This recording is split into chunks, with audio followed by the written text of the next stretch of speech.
שלום, אני שרון, בן 34, מקריית אונו, נשוי למירב. היי, מירב, בת 32, גרה גם בקריית אונו.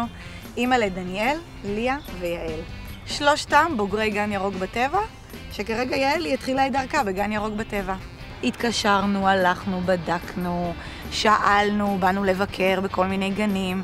בערך היה זה 15 גנים שעברנו, והגענו לגן ירוק בטבע ברחוב הנשיא. התרשמנו מהחצר הגדולה בגן. פינת האכלה של חיות. מהאווירה הפתוחה, חוויה של כמו הילדות של פעם. היה קסום.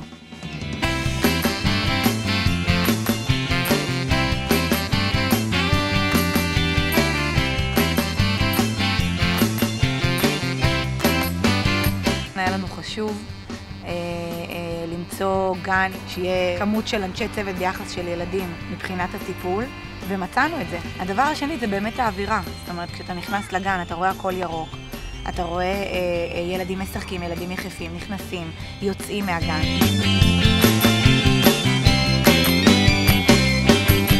הגישה החינוכית בגן בעצם פיתחה את דניאל להתבטא, לעמוד מול קהל. נתנו לו מקום שם, נתנו לו ביטוי. יותר עם ביטחון עצמי וקצת יותר כריזמטי. כריזמטי. הגן הזורם, אז זרמו איתו. אם הוא היה מביא בבוקר משהו, אז הוא קיבל את המקום. ולא עכשיו יש חוג, עכשיו יש יום הולדת, עכשיו יש זה, עכשיו... לא מנעו את זה.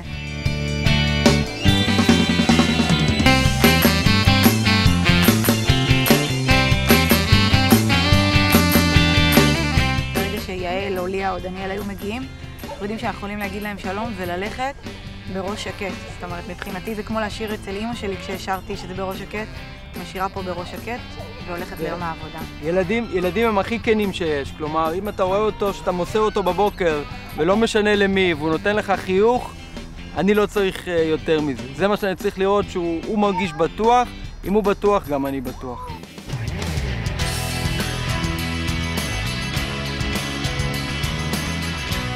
אני כאימא כרגע צריכה להמשיך את החיים, להתנהל כאשת קריירה, להמשיך את עיסוקיי מחוץ לעיסוק הכי חשוב שלי כאם, ואיפה אני שמה את הילד.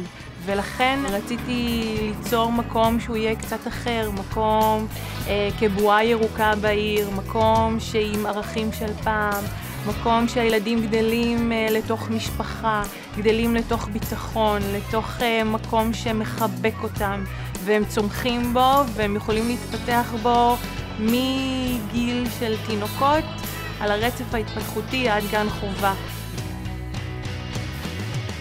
הצוות פה מדהים, אכפתי, חם. זה הגן היחיד שהילד שלי היה בו רגוע. ואני מרגישה המון ביטחון שהילדים שלי נמצאים כאן, והמון כיף. חוגים מאוד מעשירים, האוכל שנותנים לילדים, אוכל מאוד בריא. נהנית להיות כאן. אווירה מאוד מאוד משפחתית, כל חופש היא מחכה שהחופש ייגמר כדי להגיע לגן. כי זה באמת כמו בית חם, כמו בבית, אותו דבר. גם אני כאם וגם כאשת חינוך מרגישה את המקום שנותן את המענה לילד, לצמוח, לפרוח, לצאת למציאות שבחוץ בצורה ובאופן הכי נכונים שיכולים להיות.